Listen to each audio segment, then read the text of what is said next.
paps, ano, pag naggalaw po kayo dito nung sa unahan natin at inilaw yung airbag nyo, isa to sa pwedeng nag-loose. Ayan o, sa airbag po yan, konektado yan sa ating airbag ng mga Toyota.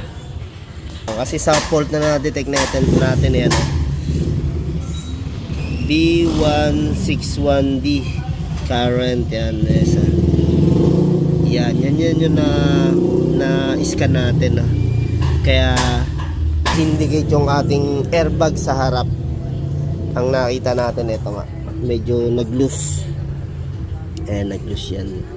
Kaya siguraduhin nyo lagi nakakabit yan, no? Isa po kasi yan sa sensor ng airbag natin na nasa unahan. Ayan, para kung sakaling medyo masasagi ka, ayan, madidetect agad na ito yung ating sensor dyan.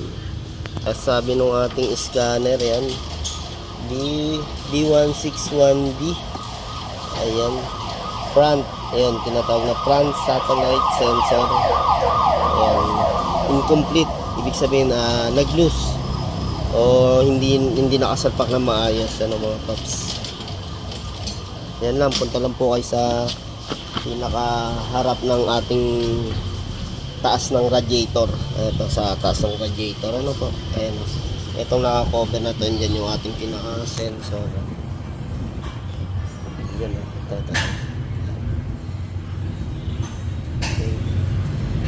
Kaya nung naisalpak naman agad natin, kusang nawala na yung fault code ng airbag. Ayan mga idol, nawala na nga, oh.